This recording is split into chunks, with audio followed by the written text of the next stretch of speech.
안녕하세요. 세상을 이롭게 하는 일에 관심 많은 승무원쌤 김용숙입니다. 저는 임영웅 씨 기사를 접할 때마다 임영웅 씨는 모든 문을 열게 하는 사람 아닌가 그런 생각을 갖게 됩니다. 특히 많은 사람들의 마음의 문을 열게 했습니다. 특히 나이 드신 중장년층들의 문을 열게 했고, 또 세대를 뛰어넘는 모든 사람의 마음의 문을 열게 하는 그런 가수가 아닌가 생각합니다. 마음의 문을 열었다는 것은 임영웅 씨를 향해서 우선 마음의 문을 열게 했고, 자신을 위해서 마음의 문을 열게 했고, 그 마음의 문을 열게 한 다음 임영웅 씨 팬들은 모든 사람을 향해서 마음의 문을 열도록 했었습니다. 서로 소통하도록 만들었습니다. 그것이 다름 아닌 선한 영향력을 행사하는 것이죠. 사람들에게 임영웅 씨를 넘어서서 많은 사람들에게 마음의 문을 열면서 마음의 문을 연 것뿐만이 아니라 주머니 문도 확 열게 했습니다. 이것은 임영웅 씨 팬들이 지금까지 사회공헌 활동, 봉사활동을 하는 것을 보면 임영웅 씨를 향해서 열린 마음은 또 이웃에게 마음을 열고, 그것은 궁극적으로 주머니까지 열게 하는 그런 힘을 발휘하고 있습니다. 그래서 오늘도 임영웅 씨가 그 마음의 모든 문을 열게 한 그런 결과물이 어떻게 나타났는지에 대한 그런 내용을 조금 또 살펴보기로 하겠습니다. 임영웅 씨, 팬앤스타, 남자 트롯 가수 44주 동안 연속 1위를 했습니다. 여러분들 팬앤스타는 아시죠? 더 팩트 매체, 언론, 인터넷 언론에서 운영하는 아이돌 놀이터입니다. 팬덤 놀이터죠. 팬덤. 아이돌뿐만 아니라 그동안은 아이돌 놀이터로 작용을 했었습니다만, 트롯맨 6들이 탄생하면서 팬덤 놀이터로 조금 그 범위가 확장됐다고 볼 수 있습니다. 그래서 팬앤스타에서 아이돌에 대한 인기 투표를 해서 그 인기 투표가 5주 이상 연속 1위를 하게 되면 지하철 2호선 42개역 전광판에 축하 영상을 해주고 10주 연속 1위를 하면 명예의 전당에 입성합니다. 물론 지하철 2호선이나 홍대역 등 중요한 위치에 또 전광판에까지 홍보를 해줍니다. 이와 같이 다양한 특권을 주지요. 명예로운 것이죠. 그런데 임영웅 씨는 무려 44주를 1위를 했습니다. 끊임없는 겁니다. 44주 동안. 그런데 그 표 차이도 1등과 2등의 표 차이는 무려 완전히 2배 차이가 납니다. 임영웅 씨가 2790만 표를 더 받았는 반면에 2위 김호중 씨는 1360만 표 정도를 받았습니다. 1등과 2등의 표 차이가 2배가 나는 것입니다. 그래서 이러한 또 좋은 소식이 알려지자 그 팬덤들은 네잎클로버라는 사람은 언제나 멋지게 빛나는 영웅 왕자님 단독쇼 대박나세요. 또 닉네임 또 비니짱이라는 분은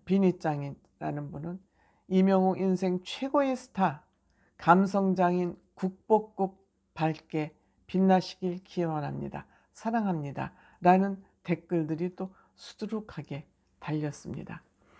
이 투표는 매주 월요일 날 시작해서 좋아하는 아이들에 대해서 누구나 투표할 수 있다고 합니다. 주간 이제 아이돌 스타를 뽑는 거죠. 그 다음에 영웅 씨 팬들, 영웅시대의 밴드 나눔 모임은, 영웅시대 밴드 나눔 모임은 끊임없이 봉사 기부 활동을 하고 있습니다. 우선 또 이번에 영웅시대 밴드 나눔 모임은 세브란스 병원에 1,000만 원을 또 13일 날 기부했습니다. 이들은 지난해 5월 14일부터 이제 첫 봉사활동을 시작해서 1년 반이 됐습니다. 1년 7개월, 개월수로 1년 7개월째 저기 쪽방촌 발음이 꼬이네요. 쪽방촌 도시락 봉사를 계속 이어가고 있고 캐톨릭 사락 평화의 집에 매월 150만 원씩도 성금을 기부하고 있습니다.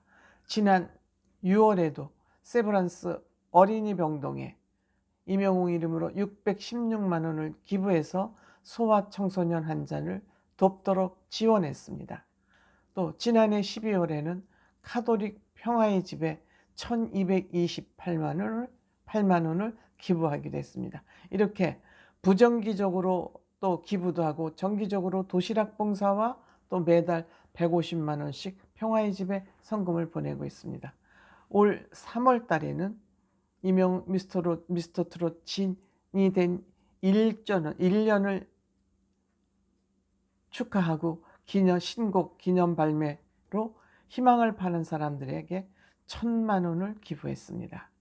그 다음에 지난 6월 2일에는 세브란스 병원에 또 경제적인 어려움에 처한 어린이 환자 가족을 위해 1,232만 원을 또 기부했습니다. 또 6월 9일에는 희망을 파는 사람들에게 캄보디아 정글숲을 만들기 위해서 1,124만 원을 기부하기도 했습니다. 또 8월 8일에는 임영웅 데뷔 5주년을 기념하기 위해서 사랑의 열매에 2,135만 원을 또 기부했습니다.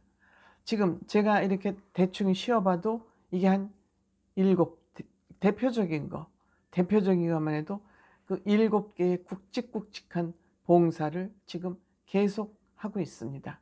그러니까 임영웅 씨를 좋아하도록 그 마음의 문을 열게 하고 마음의 문을 임영웅 씨만 향해서 연 것이 아니라 어려운 가족들을 위해서 마음의 문을 활짝 아름다운 천사의 문을 활짝 열고 마음의 문은 뭘로 증명됩니까? 주머니를 열음으로써 마무리가 되는 그런 문이죠. 그런데 본인의 주머니들을 아낌없이 열어서 이렇게 나눔 밴드에서 나눔 모임에서 지속적으로 봉사활동을 하시는 분들은 지속적으로 여기에 기부를 하는 것이죠. 한 번만 하고 딱 생색만 내고 끝나는 게 아니라 이분들은 기부 중독증이 이제 이 정도면 걸렸다고 보면 됩니다. 당연히 해야 될 일에 대해서 안 하면 뭔지 거북하고 책임을 하지 않는 것 같은 왠지 좋은 일을 계속하지 않으면 안 될 것 같은 그런 마음이 딱 자리 잡는 걸 저는 봉사 중독증이라고 생각을 합니다. 이렇게 이런 데 한번 발을 들여놓으면 정말 맛있는 음식 먹고 여행 다니고 명품 사는 것보다 몇 배의 행복, 흔들리지 않는 행복, 거품 같은 행복이 아닌 참 행복을 경험할 수 있기 때문에 이들은 이제 이 정도가 됐으면 봉사하지 말라고 누가 그냥 다리를 붙잡아도 이들은 엎어지면서까지 봉사를 하러 나갈 것 같습니다. 참 임영웅 씨는 대단한 임영웅 씨가 이미 되었지만 앞으로도 임영웅 씨는 이 사회를 위해서 큰 어떤 봉사 기부 단체 빌딩까지 세우지 않을까 저는 그런 기대까지 해보게 됩니다. 고맙습니다.